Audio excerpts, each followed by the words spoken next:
Assalamualaikum warahmatullahi wabarakatuh.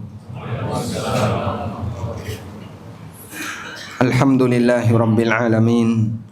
Wassalatu wassalamu ala ashrafil mursalin Nabiyyina wa maulana Muhammadin wa ala alihi wa sahbihi ajma'in. Wa ashhadu an la ilaha illallah wahdahu la syarikalah. Wa ashhadu anna Muhammadan abduhu wa rasuluh sallallahu alaihi wa ala alihi wa sahbihi wa man tabi'al huda ila yaumiddin. Alhamdulillah, puji syukur kita haturkan kehadirat Allah Subhanahu wa taala.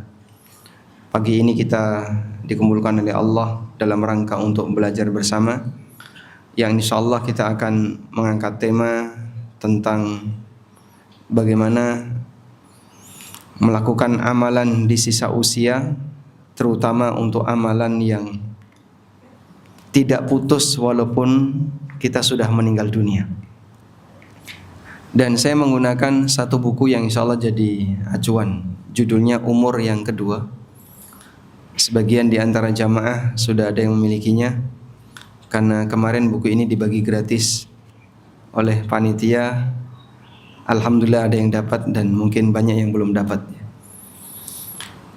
Bapak Ibu yang dimuliakan Allah, bagian dari kaidah syariat, Allah Subhanahu wa taala tidak hanya mencatat amal yang dilakukan oleh hamba, namun Allah juga mencatat pengaruh dari amal yang dilakukan oleh hamba. Sehingga saat kita beramal ada dua hal yang dicatat oleh Allah: amal kita dan berikut pengaruh dari amal kita. Sehingga amal yang baik dan menghasilkan pengaruh yang baik, maka akan dicatat oleh Allah sebagai pahala kebaikan untuk amal kita dan tambahan pahala dari pengaruh amal tersebut. Sebaliknya, amal yang buruk dan memberikan pengaruh yang buruk, yang bersangkutan mendapatkan dosa dari amal tersebut dan juga dosa dari pengaruhnya. Allah Subhanahu wa taala berfirman, "Inna nahnu nuhyil mauta wa naktubu ma qaddamu wa atharahum wa kulla syai'in ahsaynahu fi imamin mubin." Sesungguhnya kami menghidupkan makhluk yang mati. Wa naktubu ma qaddamu, dan kami catat apa yang mereka kerjakan.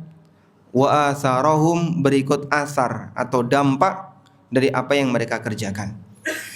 Sehingga Allah mencatat amalan dan berikut asarnya. Apa makna Allah mencatat asar dari amal? Al-Hafidz Ibnu Katsir rahimahullah menyebutkan adanya dua pendapat mengenai makna asar dari amal. Pendapat yang pertama, yang dimaksud asar dari amal, wa naktubu ma qaddamu wa atharahum, kami catat amal mereka dan asarnya. Asar yang dimaksud di sini adalah jejak langkah kaki para hamba ketika dia menuju titik perbuatannya. Sehingga kalau dia datang ke masjid sambil berjalan, atau dia datang ke tempat maksiat sambil berjalan, maka jejak langkah kakinya dicatat oleh Allah. Menuju ketaatan dicatat oleh Allah sebagai ibadah dan sebaliknya. Dan pendapat ini merupakan pendapat Imam Mujahid dan Qatadah binti Amah berdasar pada hadis Nabi SAW. Ada satu kampung yang dihuni oleh Bani Salimah. Kampung Bani Salimah, yang lebih tepat bacanya Salimah bukan Salamah. Kampung Bani Salimah ini cukup jauh dari Masjid Nabawi. Kemudian mereka berencana untuk eksodus, pindah satu kampung mendekat ke Masjid Nabawi agar bisa melaksanakan sholat berjamaah di Masjid Nabawi tanpa harus menempuh perjalanan yang jauh. Setelah berita ini sampai kepada Rasulullah SAW, Nabi SAW menasihatkan, "Ya Bani Salimah, diyarakum tuktab atharukum, diyarakum tuktab atharukum." Wahai Bani Salimah, diyarakum, daerah kalian, rumah kalian. Diyar bentuk jamak dari dar. Dar itu artinya wilayah yang di sini ada halamannya. Maka ada dar, ada hijr, ada bait. Rumah kita ada halaman. Satu wilayah halaman namanya dar. Kalau dar satu kampung berarti satu seluruh wilayah kampung. Diyarakum tuktab atharukum, kampung kalian, daerah kalian akan menambah pahala yang dicatat untuk athar. Nah, athar yang dimaksud di sini adalah jejak langkah kaki. Sehingga kalau ada sebagian di antara jamaah rumahnya jauh dari masjid, sebaiknya jalan kaki atau berkendara? Jalan kaki atau berkendara? Berkendara, ya. Tapi parkirnya jauh. Sehingga sampai di sini misalnya rumahnya 7 kilo dari sini, 10 kilo dari sini. Silakan pakai kendaraan, nanti Anda parkir agak jauh agar bisa tetap mendapatkan sunnah jalan kaki menuju masjid. Sebuah kenikmatan yang besar bagi muslim yang rumahnya tidak terlalu jauh dari masjid sehingga dia bisa datang ke masjid dengan jalan kaki. Sebab sunnah jalan kaki ini sangat ditekankan oleh Rasulullah sallallahu alaihi wasallam. Selanjutnya, makna yang kedua dari kata athar di sini adalah semua pengaruh dari amal yang dilakukan oleh hamba. Dan makna ini sejalan dengan beberapa hadis Nabi sallallahu alaihi wasallam.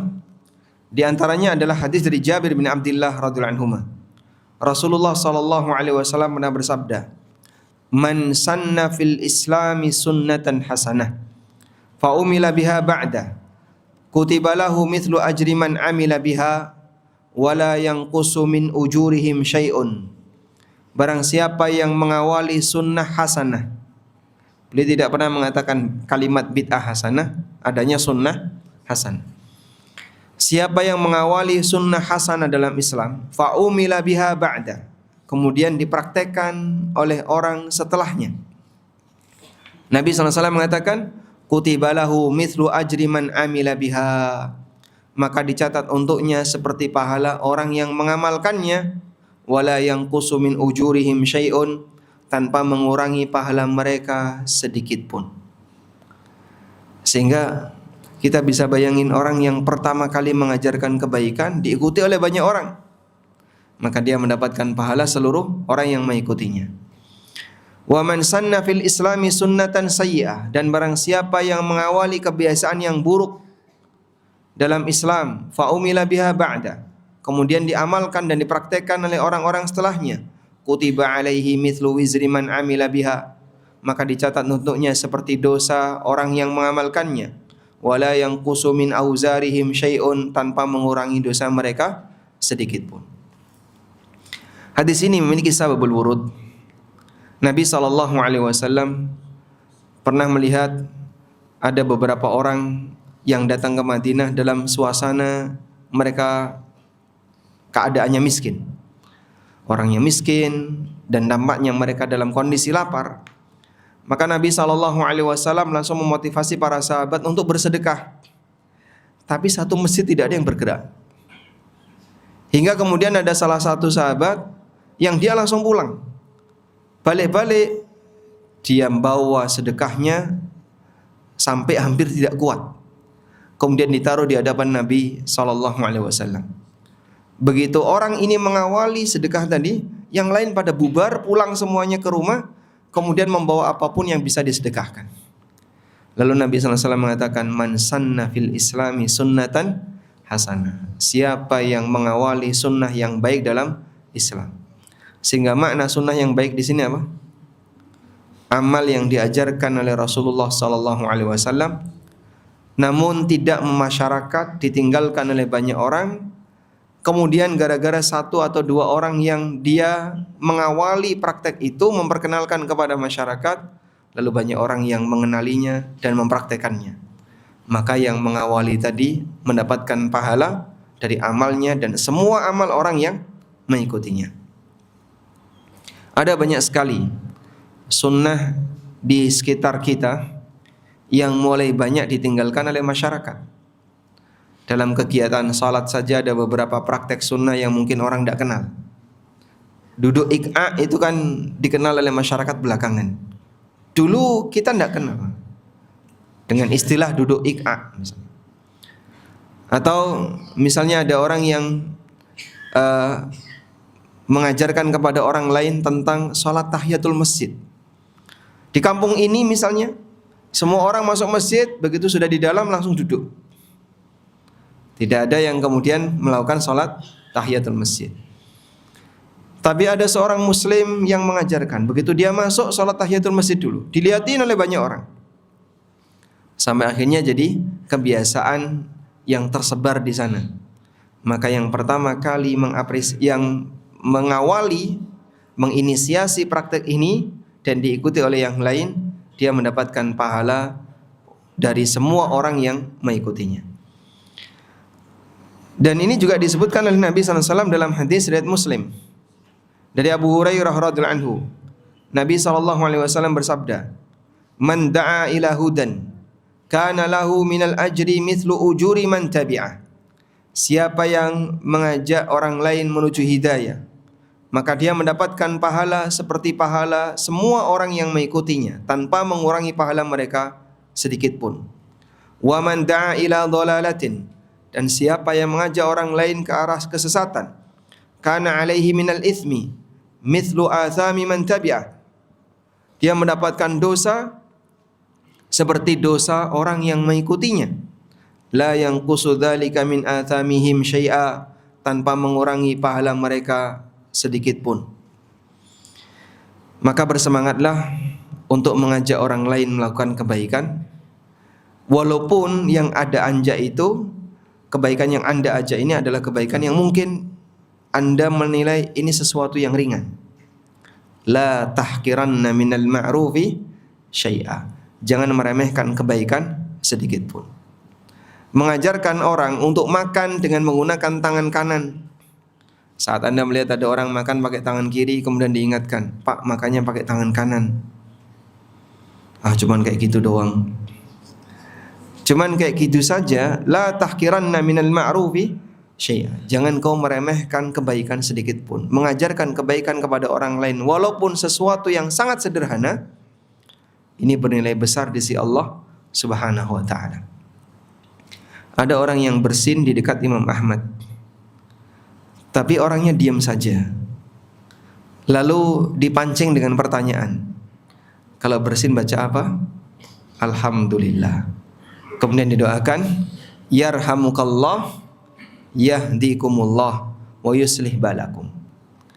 Anak-anak kita mungkin mereka ketika bersin kurang perhatian dengan adab ini. Maka saat orang tuanya melihat anaknya bersin dan dia tidak membaca hamdalah, didoakan atau tidak? Didoakan atau tidak? Tidak, karena doa yarhamukallah itu syaratnya jika yang bersin membaca hamdalah. Tapi kalau yang bersin tidak membaca hamdalah, maka sunnahnya tidak didoakan. Doakan yarhamukallah. Jika dia tidak membaca hamdalah, Anda pancing. Kalau bersin baca apa? Alhamdulillah. Maka kemudian kita doakan yarhamukallah. Baik. Kalau Anda nelpon orang lain, kemudian diangkat, pertanyaannya, siapa yang harus mengucapkan salam? Yang menerima telepon atau yang menelpon? Yang mengucapkan salam yang mana? Kebiasaan Anda? Begitu diangkat langsung Assalamualaikum. Yang lebih sesuai sunnah? Seharusnya yang menelpon. Kenapa? Karena salam itu ada urutannya, urutan sesuai sunnah. Yang datang mengucapkan salam kepada yang diam. Menelpon ini mendatangi. Maka saat Anda mengangkat telepon, sebaiknya Anda tidak mengawali salam terlebih dahulu. Biarkan yang menelpon itu menyampaikan salam. Sehingga diangkat. Kok nggak ada suaranya? Dia nggak tahu kalau kamu ngangkat. Ya mungkin dipancing dengan kalimat tertentu. Silahkan. Atau kalimat yang lain. Agar yang bersangkutan bisa menyampaikan salam. Sunnah sederhana seperti ini ketika kita ajarkan kepada orang lain, lalu jadi praktek yang lazim di masyarakat, maka yang mengajarkan ini turut mendapatkan pahala dari semua orang yang mengikutinya.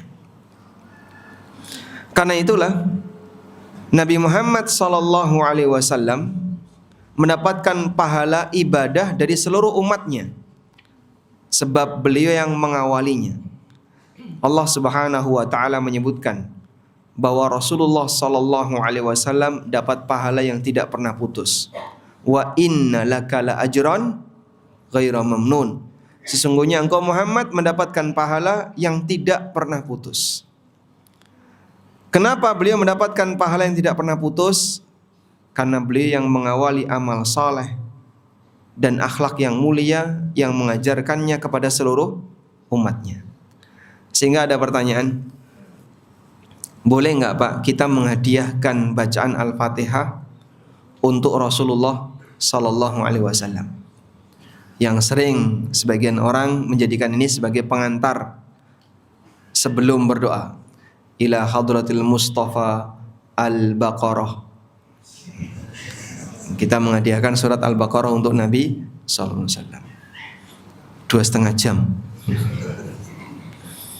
Ibnu Attar, salah satu di antara muridnya Imam An-Nawawi. Ibnu Attar ini yang sering menyalin pernyataan Imam An-Nawawi, sehingga beliau di antara murid dekatnya Imam An-Nawawi. Ibnu Attar pernah ditanya, hal tajuzu qiraatul Quran wa ihda'us thawabi ilaihi sallallahu alaihi wasallam wa hal fihi atharun?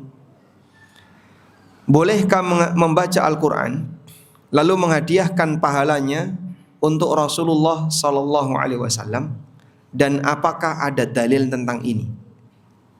Kita dengarkan jawaban Ibnu Attar, Imaduddin Ibnu Attar, muridnya siapa? An-Nawawi.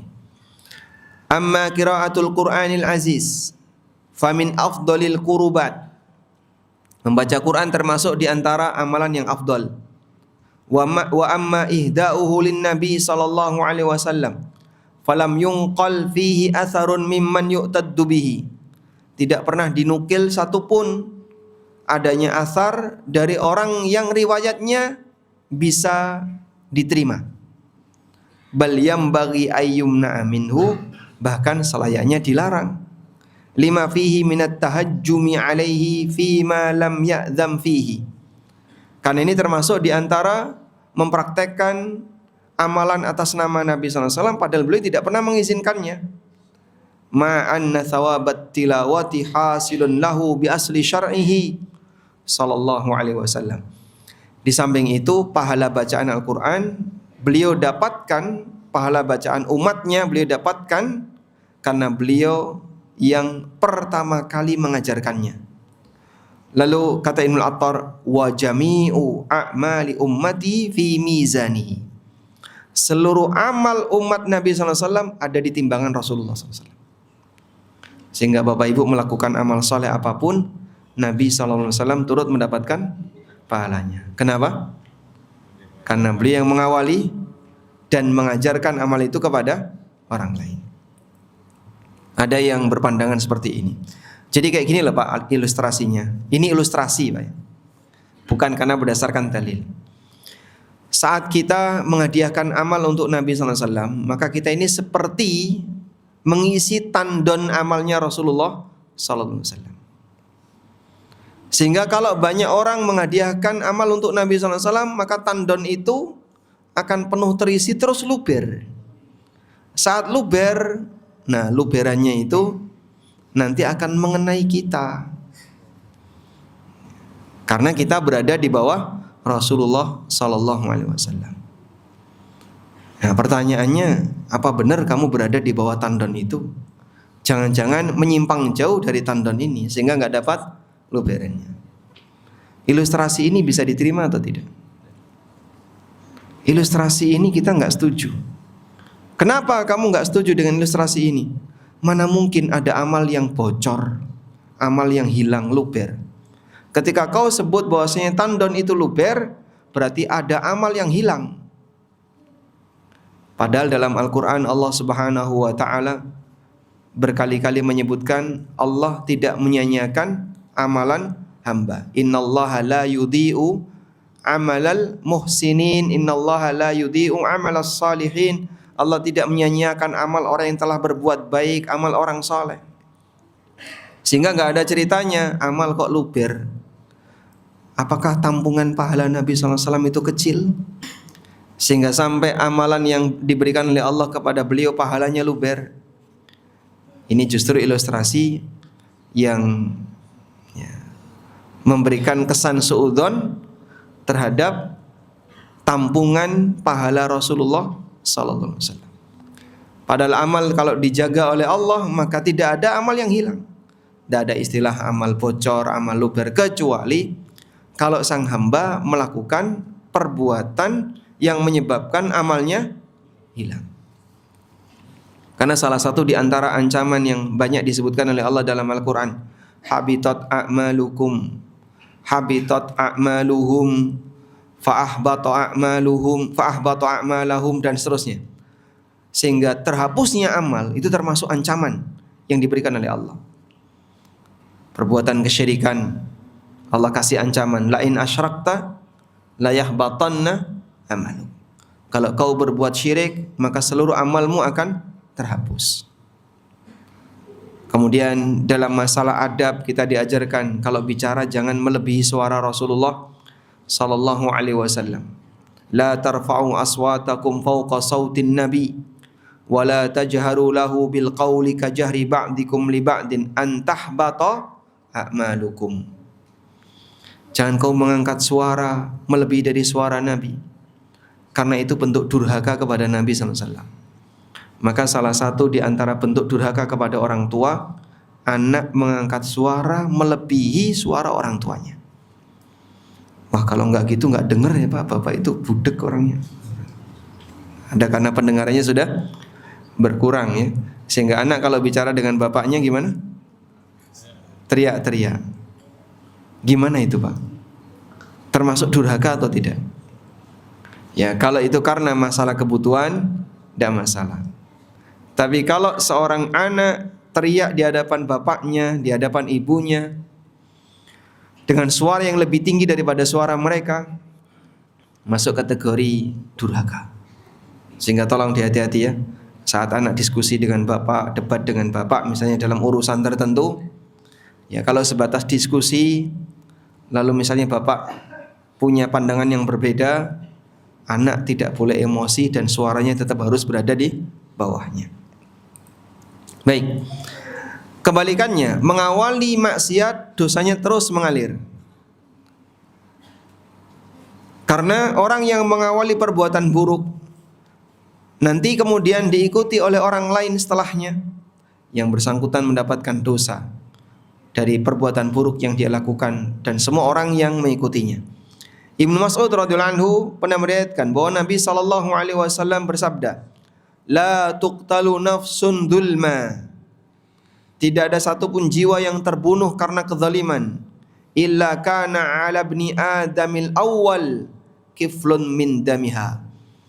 Maka anak Adam pertama yang membunuh, dia bertanggung jawab terhadap darah semua korban manusia yang dibunuh. Li'annahu awwalu man sannal qatla. Karena dia yang pertama kali mengawali praktek pembunuhan. Apa sebab anak Adam ini membunuh saudaranya?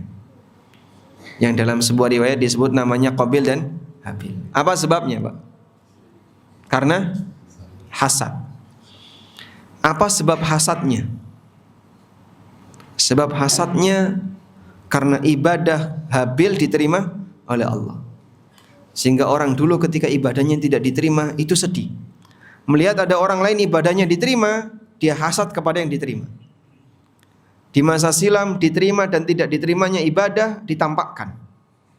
Di masa sekarang diterima dan tidak diterima ibadah tidak ditampakkan. Anda lebih senang yang mana? Ditampakkan atau tidak? Ya. Anda lebih senang yang mana? Ibadahnya ditampakkan atau ibadah tidak ditampakkan? Lebih senang? Ada hal gaib yang disimpan oleh Allah dulu ditampakkan, tapi zaman kita tidak ditampakkan oleh Allah. Tujuannya apa? Agar manusia bisa hidup lebih nyaman. Andaikan kita semuanya tahu hal yang gaib, maka hidup kita nggak nyaman. Begitu ketemu di masjid, aku tahu kamu tadi malam ngapain. Yang satu juga sama, aku juga tahu kamu tadi malam ngapain. Sehingga kita semuanya tahu isi rekening Ustadz, saya tahu. Ustadz tahu isi rekening saya tahu apa yang bapak-bapak lakukan semuanya, bapak juga tahu apa yang saya lakukan. Kira-kira gimana? Takut ketemu gitu. Kita akan takut ketemu. Maka tidak tahu hal yang gaib itu anugerah. Meskipun ada sebagian orang yang malah belajar ilmu gaib. Aneh. Kamu tidak tahu hal yang gaib itu anugerah. Sehingga kau akan bisa hidup sangat nyaman. Ketemu orang nyaman. Ketemu yang lain nyaman. Karena dia tidak tahu perbuatan kita apa, dia nggak tahu rahasia kita, dia tidak tahu bagaimana yang kita lakukan di balik kamar ini misalnya. Hal yang sama juga kita tidak tahu mereka. Anda misalnya sedang akrab dengan si A, tidak ada masalah dengan si A. Hingga satu ketika si B ngasih informasi ke Anda, A itu gini orangnya. Loh, saya baru tahu kalau A itu kayak gitu. Kira-kira kalau ketemu gimana suasananya? Sudah lain hati sudah beda perasaan. Sebelum Anda tahu, perasaan Anda nyaman. Begitu Anda tahu, perasaan Anda sudah berbeda. Karena itu dulu para ulama sebelum belajar kepada gurunya, sampai mereka berdoa kepada Allah, Allahumma astur aurati syaikhi. Ya Allah, tutupilah aurat-aurat guruku, tutupilah dosa-dosa guruku di hadapanku. Dia nggak ingin dengerin misalnya ada berita apa tentang gurunya, kesalahan gurunya. Beliau itu sampai minta kepada Allah seperti Imam An-Nawawi. Ketika beliau belajar, beliau berdoa kepada Allah agar seluruh aurat gurunya ditutupi. Kalau kita kan tidak ya. Bahan pembicaraan yang paling enak didengar adalah masalah kehormatan ustadz. Sehingga kalau ustadz poligami viral, takmir poligami biasa saja. Tapi kalau ustadznya kenapa viral? Kenapa viral ustadz? Antum sudah sempat diviralkan belum? Oh belum, alhamdulillah, insyaallah. Privasinya jadi terganggu. Semua orang kepo, pengen tahu ada apa sih di balik ustadz ini, pengen tahu. Bahkan kita itu sempat ya ngecek sebenarnya apa sih yang dicari orang tentang ANB Channel. Itu kan bisa di tracking dengan menggunakan Google Analytics ya. Apa yang dicari orang tentang ANB Channel, biar nanti bisa kita perbanyak konten di bagian itu. Ada yang kemudian nyari, apakah Aminur Baiz poligami? Ini pasti bukan orang Bali ini. Apa tujuannya dia nyari kayak gitu? Tapi kadang ada sebagai orang yang kepo, dia nyari-nyari ini manfaatnya apa? Kadang nyari nama istri ustadz. Ini tujuannya apa? Ada Pak orang kayak gitu Pak? Kepo sampai di situ itu manfaatnya Pak? Tapi subhanallah, inilah salah satu di antara resiko ketika seseorang punya jamaah, nanti privasinya jadi dicari sama orang lain. Baik. Makanya Anda kalau tidak berkepentingan dengan urusan orang lain, Nabi SAW mengajarkan min husni islamil mar'i tarkuhu ma la ya'ni. Bagian dari tanda baiknya Islam seseorang adalah meninggalkan sesuatu yang dia tidak punya kepentingan dengannya. Aku nggak punya kepentingan dengan itu. Ya ngapain terus kamu cari-cari? Itu urusan orang lain. Ya, sehingga jangan sampai urusan pribadi, urusan keluarga misalnya, kemudian diviralkan di medsos sampai akhirnya membuat yang bersangkutan nggak terima, terus malah jadi kasus yang besar. Kita bisa mendapatkan beberapa pelajaran tentang ini dari kondisi medsos yang mungkin sempat Anda saksikan. Tayyib.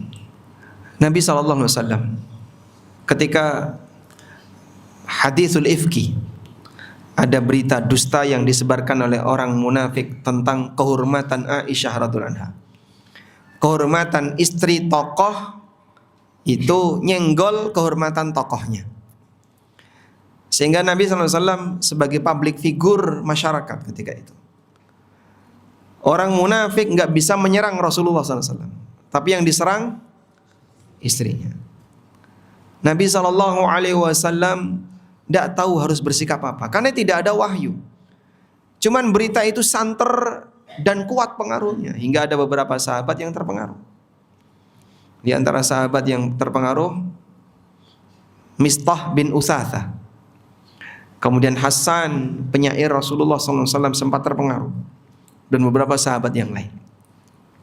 Rasulullah SAW sempat tanya dan minta sahabat kepada Zainab bintu Jahsh. Wahai Zainab, menurut kamu apa yang harus aku lakukan? Bapak bisa bayangin ya, istri Rasulullah SAW kan terbagi menjadi dua kubu ya. Kubu pertama kubunya siapa? Aisyah. Kubu yang kedua kubunya Zainab. Dua kubu ini saingan. Nabi SAW tanya sama Zainab, kira-kira apa sikap yang harus aku lakukan? Itu kalau wanita zaman sekarang, ya Rasulullah nggak usah lama-lama, ceraikan aja. Masih banyak wanita yang lain yang nanti bersedia mendampingi Anda. Mungkin ya, wanita zaman sekarang seperti itu. Ini kesempatan, mumpung saya punya angin ini. Akhirnya dia akan mempengaruhi hal yang buruk kepada suaminya. Tapi subhanallah, apa yang dikatakan oleh Zainab? Zainab radhiyallahu anha mengatakan, ya Rasulullah, inni ahmi lisani wa sam'i. Ya Rasulullah, aku menjaga lisan dan pendengaranku. Aku nggak mau dengar berita seperti itu. Dengar aja nggak mau. Apalagi ngasih komentar. Kalau kita gimana Pak? Kepo Pak. Kepo itu Pak, cari-cari di Facebook siapa, di Facebook siapa. Nanti nemu sesuatu di-share kemana-mana. Kalau itu bukan kepentingan kamu, apalagi mengenai kehormatan orang lain, jaga pendengaran. Tidak usah tahu, tidak usah baca.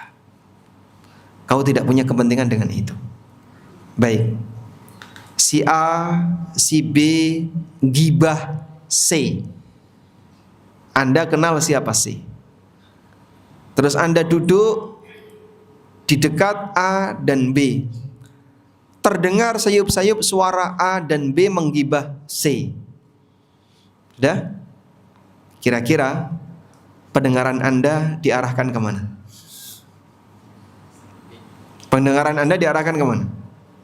Sehingga mungkin di tempat itu, misalnya Anda bersama teman Anda Z, jarak 1-2 meter ada A dan B sedang menggibah C. Anda diajak ngobrol Z, Z bersuara, A dan B juga bersuara. Telinga kita mengarah kemana? Ya? Ke obrolan A dan B tadi.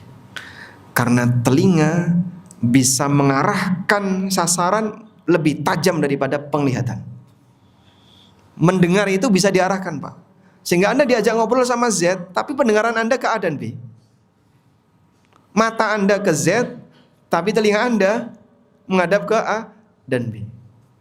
Bisa kayak gitu Pak? Itulah kehebatan pendengaran. Nggak punya mata, tapi dia bisa nyasar kemana kira-kira obrolan yang menarik untuk didengerin.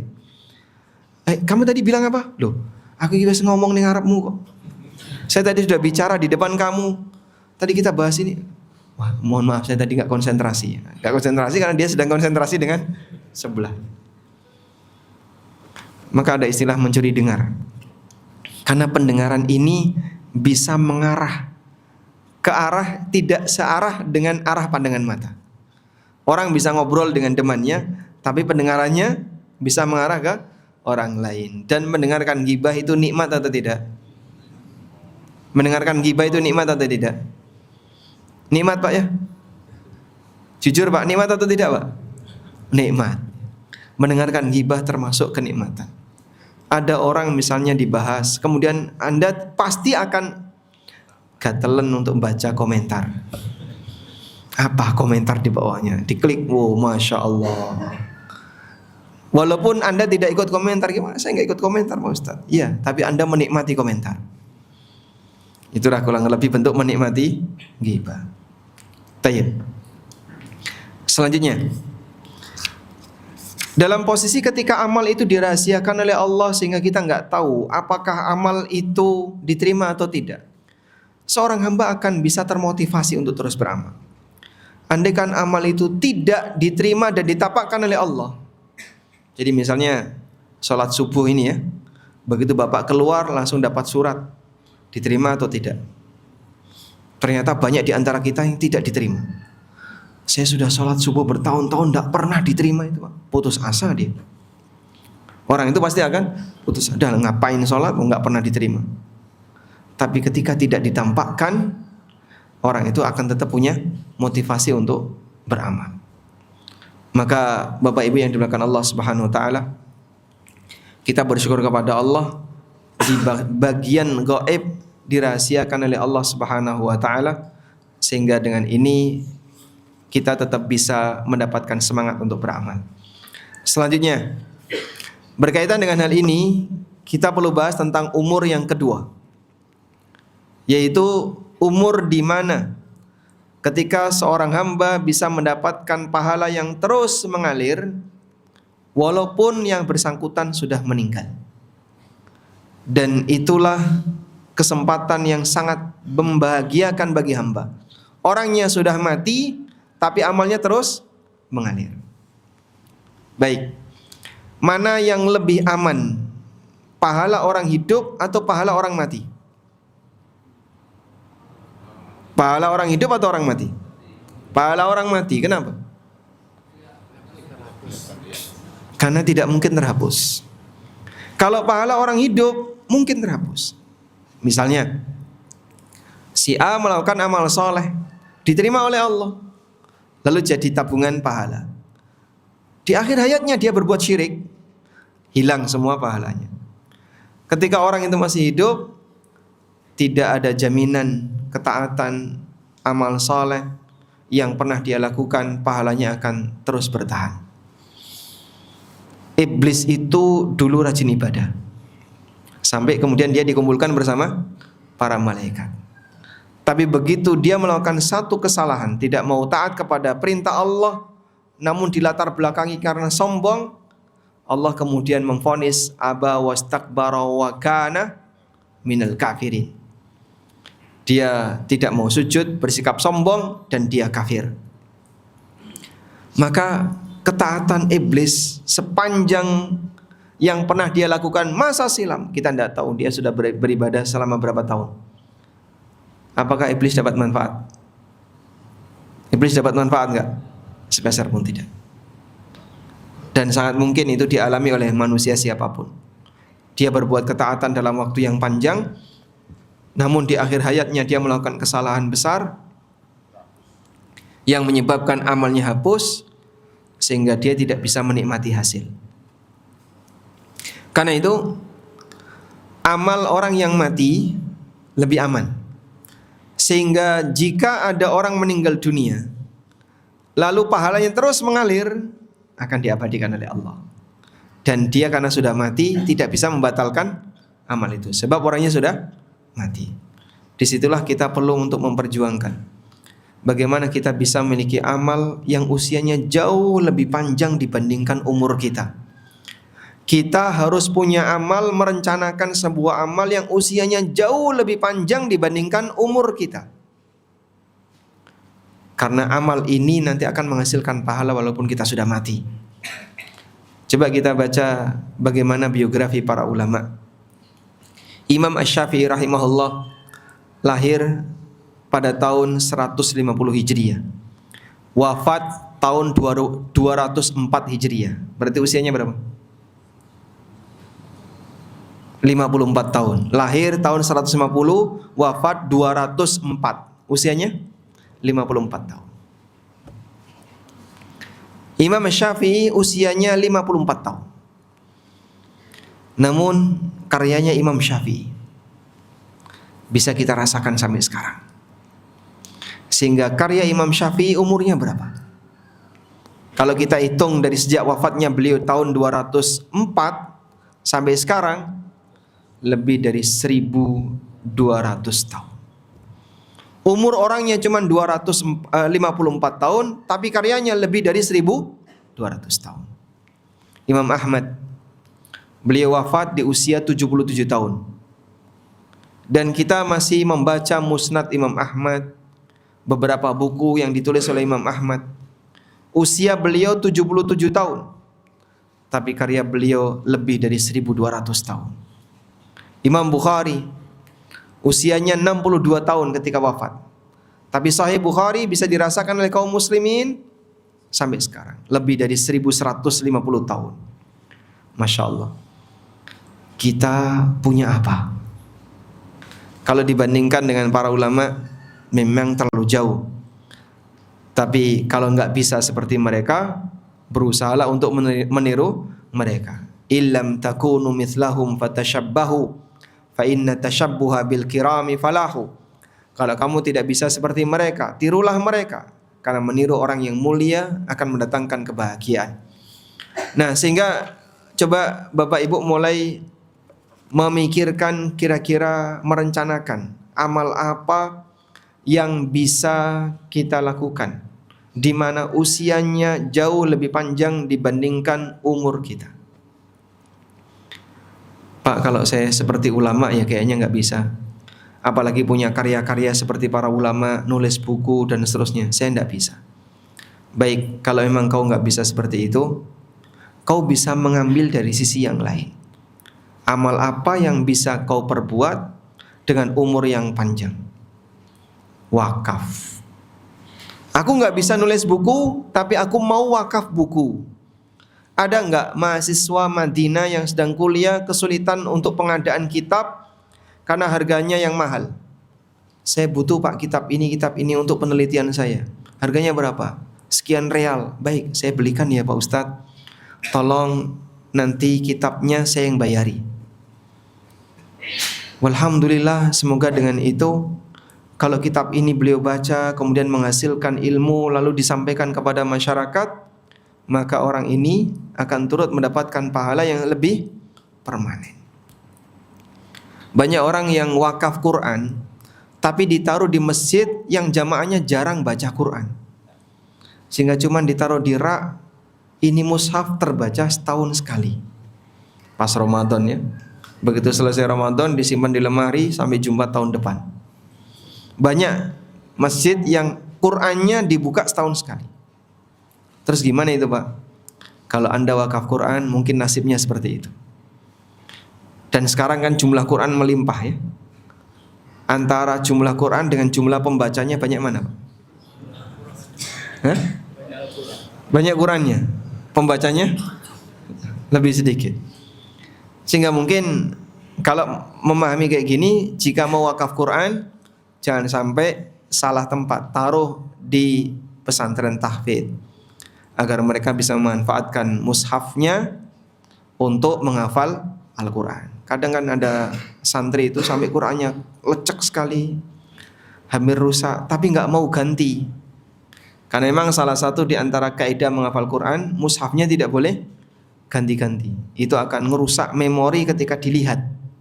Sebab mata ini bisa memotret. Baik. Nah, salah satu peluang yang mungkin bisa Anda lakukan adalah model tadi. Wakaf buku, kemudian dikasihkan kepada orang yang mau baca. Mahasiswa yang belajar agama dan orang yang mereka mau baca-baca buku. Ada salah satu di antara jamaah yang tanya, kira-kira saya bisa wakaf buku kemana? Bapak hubungi mahasiswa Lipia misalnya, atau mahasiswa STDI Jember. Di sana butuh buku apa mas? Oh kami butuh belajar ini. Referensinya ini. Baik, untuk biaya pengadaannya nanti saya. Silahkan dibeli, biayanya berapa langsung saya transfer. Walhamdulillah, dengan itu mereka bisa mendapatkan pahala berupa karya yang dibaca oleh mereka, dan insya Allah itu akan terus mengalir. Ada buku saya judulnya Pengantar Ilmu Waris. Sebagian dari donatur itu beli dalam jumlah banyak, lalu dikirim ke STDI Jember. Dibagikan gratis ke mahasiswa karena di sana belajar ahwal syahsiyah. Salah satunya adalah materi waris. Dan walaupun ini bukan buku pegangan di kampus, tapi setidaknya ini jadi tambahan referensi bagi masing-masing mahasiswa. Para ulama mengatakan yamutul alim wa yabqa kitabuhu. Ulama bisa saja jasadnya mati, tapi karya tulisnya bertahan hidup. Ibnul Jauzi mengatakan, man ahabba alla yanqati a'maluhu ba'da mautihi falyunshir al-ilma bitadwin wat ta'lim. Siapa yang ingin amalnya tidak pernah putus setelah dia mati, maka sebarkanlah ilmu dengan cara menulis atau melalui kegiatan pendidikan. Yang enggak bisa ngajar, dia menyediakan perlengkapan untuk belajar. Sehingga dengan demikian nanti dia bisa ikut terlibat dalam proses pendidikan. Baik, pertanyaannya sekarang. Di antara jamaah yang punya anak mondok di pesantren, angkat tangan. Yang punya anak mondok di pesantren. Bapak banyak ya. Di sini juga banyak? Baik.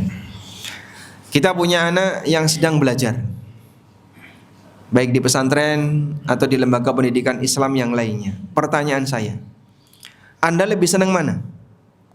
Anak Anda dapat beasiswa atau dibiayai sendiri oleh orang tuanya? Coba jawab yang jujur Pak, yang sebelah utara ini Pak. Lebih senang mana, anak Anda dapat beasiswa atau dibiayai sendiri oleh orang tuanya?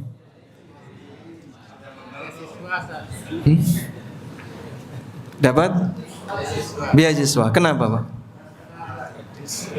Gratis. Duit Bapak ini kemana itu? Utuh, Masya Allah. Hampir semua pesantren punya masalah yang sama. SPP nunggak. Di SD Ustadz juga kayak gitu. Di sekolah juga banyak Ustadz.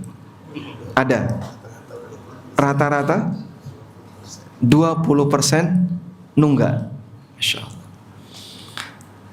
Jadi kadang dia membiayai kegiatan pendidikan anaknya saja nggak mau, sehingga dia berharap dapat beasiswa. Kalaupun misalnya nggak dapat beasiswa, nggak bayar-bayar, sehingga nunggak. Ada satu pesantren tuh sampai miliaran tuh piutangnya Pak. Piutangnya itu miliaran, sehingga gaji gurunya utang. Mohon maaf kami belum bisa gaji Pak, karena belum ada bayaran dari wali santri. Itu wali santrinya dari mana? Kayaknya Bali ini. Subhanallah. Untuk kebutuhan pribadi anaknya saja dia gak mau bayar. Mas, ada kajian Mas di masjid ini, kitabnya bayar, kajian kok bayar? Itu kan untuk kebutuhan kamu sendiri. Kau beli kitab, ya harusnya gratis semua. Ini menungso kok golek gratisan terus. Manusia cuma nyari gratisan. Padahal membiayai dirinya sendiri kadang orang itu gak mau. Kajian kok bayar? Itu kan membiayai kamu sendiri. Kau butuh kitab, kau butuh perlengkapan ini, nanti ada fasilitas ini dan seterusnya. Disuruh bayar, gak mau. Ini jangankan dia menderma untuk wakaf kitab, untuk apa, yang sifatnya membiayai diri sendiri saja dia pelit. Makanya kadang kita kasih motivasi seperti ini, tapi realitanya kebalikannya Pak. Sehingga kita ajak masyarakat, ayo ikut bergabung dalam proyek yang kira-kira semoga bisa jadi umur yang kedua. Wah, terlalu jauh Pak tema itu Pak. Mereka membiayai dirinya sendiri saja kadang tidak bersedia. Wallahu ta'ala alam. Baik, mungkin itu yang bisa kita sampaikan. Di sesi yang terakhir barangkali ada yang mau disampaikan dari jamaah, kami persilahkan. Wassallallahu ala nabiyyina Muhammadin wa ala alihi wa sahbihi wasallam. Nah, tafadhal. Masalah salam. Salam. Ya, jawab salam. Kadang-kadang kita salam assalamualaikum, salam gitu aja. Bagaimana? Baik. Ada orang menyampaikan assalamualaikum tapi jawabnya salam. Yang benar gimana?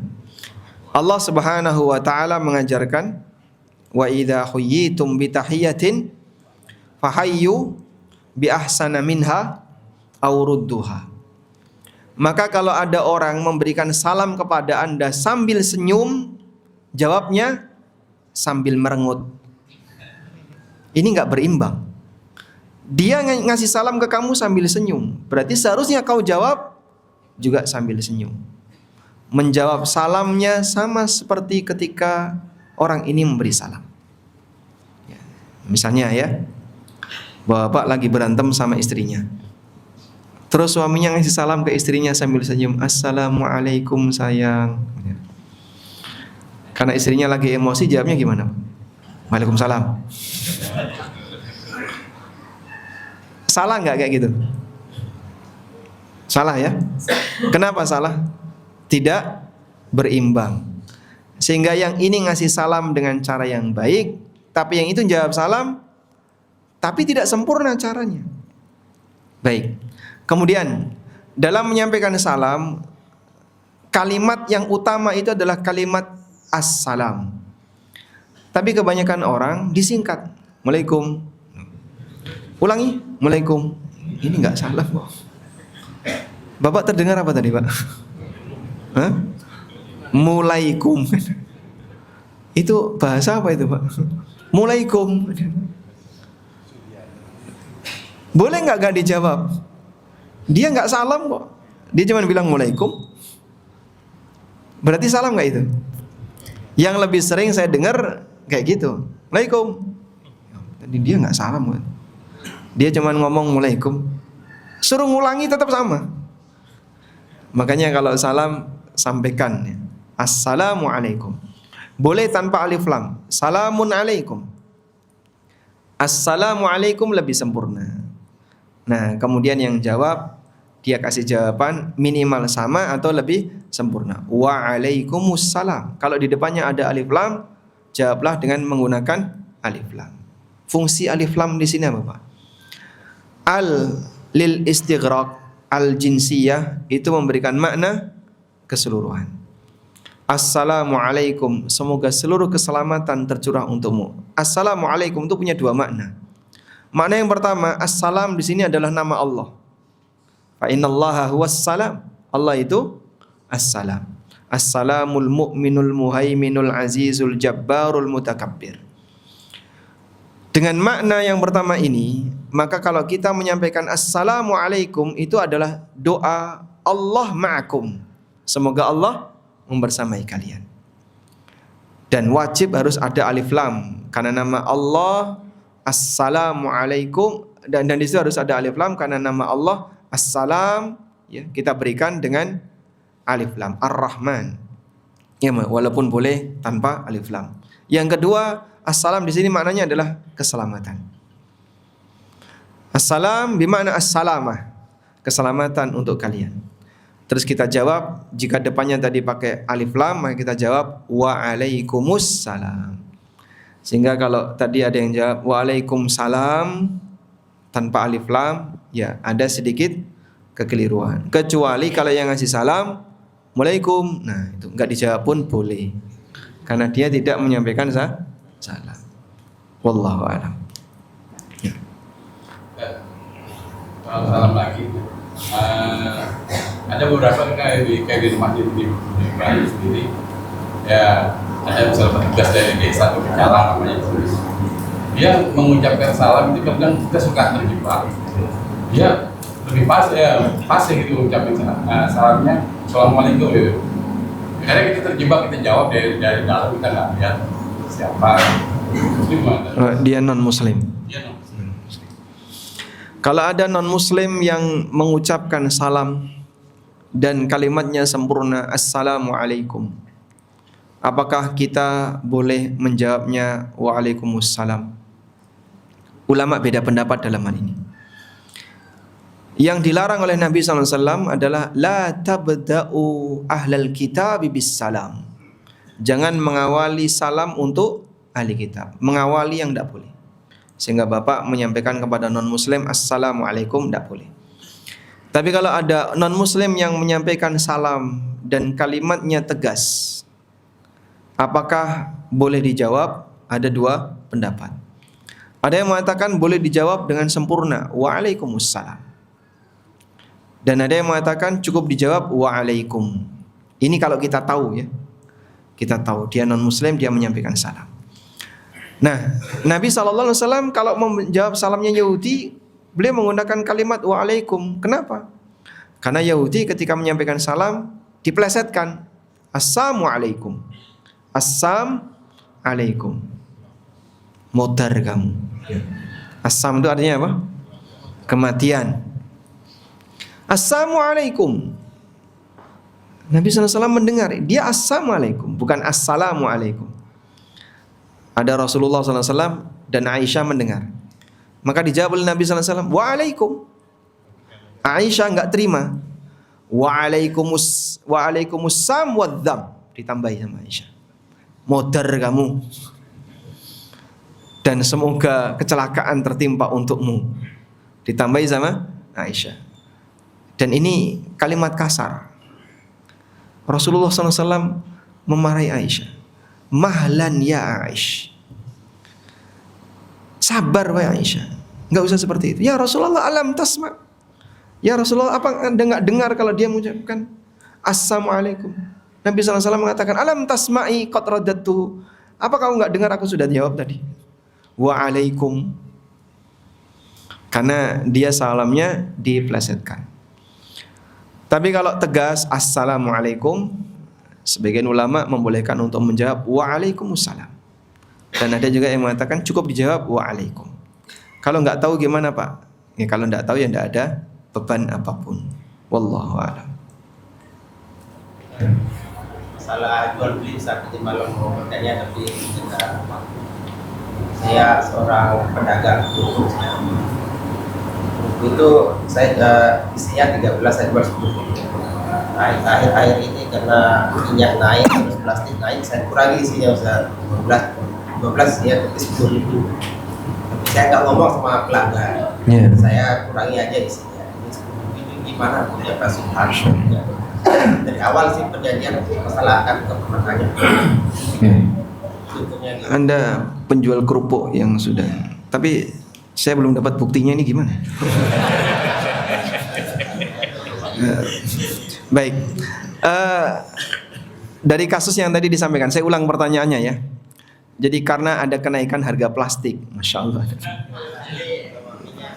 Padahal plastik di mana-mana banyak sekali. Plastik jadi masalah ketika sampah, plastik jadi masalah karena minyaknya naik, harga plastik naik.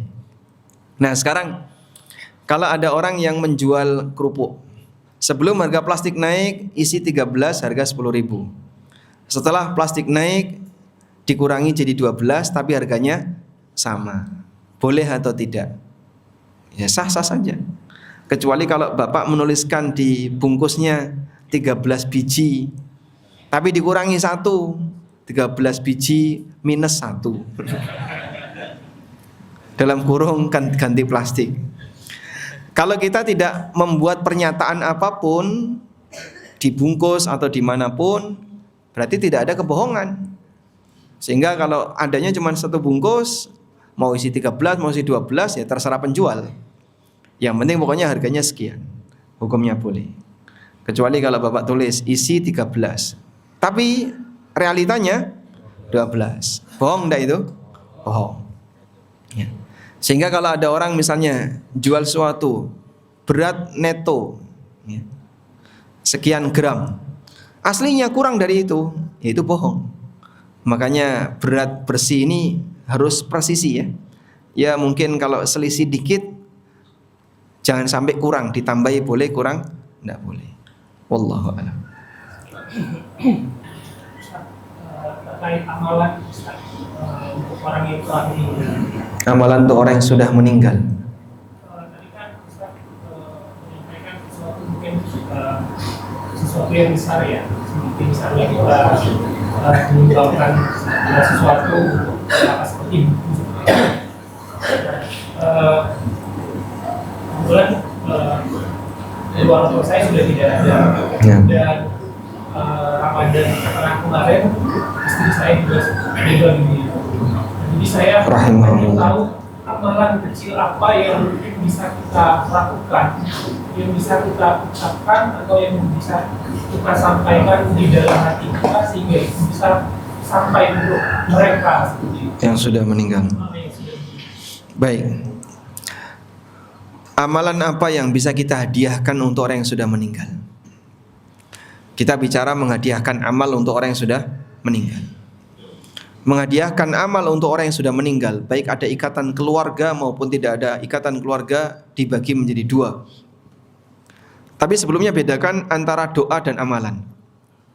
Kalau doa, kita mohon kepada Allah agar Allah memberikan kebaikan bagi orang yang sudah meninggal. Ini diajarkan dalam Al-Quran. Sehingga sepakat kaum muslimin boleh. Itu kalau doa, Pak. Bedakan dulu antara doa dan amalan. Allah Subhanahu wa taala mengajarkan kepada kita, walladzina ja'u min ba'dihim yaquluna rabbana ighfir lana wa li ikhwanina alladzina sabaquna bil iman. Dan generasi yang datang setelah mereka berdoa kepada Allah, rabbana ighfir lana wa li ikhwanina alladzina sabaquna bil iman. Ya Allah, ampunilah kami dan ampunilah saudara kami yang telah mendahului kami dalam iman, yang meninggal sebelum kami. Ini diajarkan dalam Al-Quran. Kita mendoakan kebaikan untuk kaum mukminin, baik yang masih hidup maupun yang sudah meninggal. Yang kedua, yang bentuknya amalan. Nah, apakah boleh mendoakan, menghadiahkan amalan untuk orang yang sudah meninggal? Allah Subhanahu wa taala memberikan kaidah, wa allaisa lil insani illa ma sa'a. Seseorang tidak mendapatkan sesuatu kecuali apa yang telah dia usahakan. Ayat ini dijadikan dalil dalam mazhab Syafi'iyah dan Malikiyah bahwa pada asalnya amal seseorang tidak bisa dihadiahkan ke orang lain, baik yang masih hidup maupun yang sudah mati. Kecuali yang ada dalil. Kecuali yang ada dalil.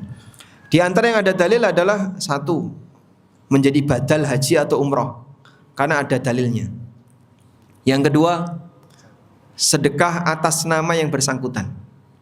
Nabi SAW pernah ditanya oleh seseorang bahwasanya ibunya meninggal mendadak, nggak sempat untuk bersedekah dan berwasiat. Apakah aku boleh bersedekah atas nama ibuku? Kemudian orang itu dijawab, tasaddaq anha. Silakan kau bersedekah atas namanya. Yang ketiga, puasa atas nama orang yang sudah meninggal.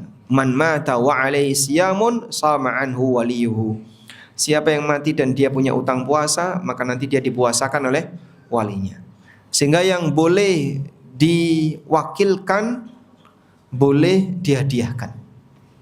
Amal yang boleh diwakilkan, boleh dihadiahkan. Namun di sana ada amalan yang tidak boleh diwakilkan. Apakah ini boleh dihadiahkan? Kalau menurut mazhab Syafi'i dan Maliki, tidak boleh. Sekarang menurut mazhab Hambali dan Hanafi, mereka membagi menjadi dua untuk amal yang tidak bisa diwakilkan. Pertama, amalan yang sama sekali tidak mungkin bisa diwakilkan, maka ini tidak ada yang bisa dihadiahkan. Contohnya iman. Iman itu tidak bisa diwakilkan. Iman itu amalan atau bukan? Amalan batin, amalan anggota badan, amalan lisan. Ada orang yang mati sebagai non muslim, dia tidak pernah beriman sama sekali.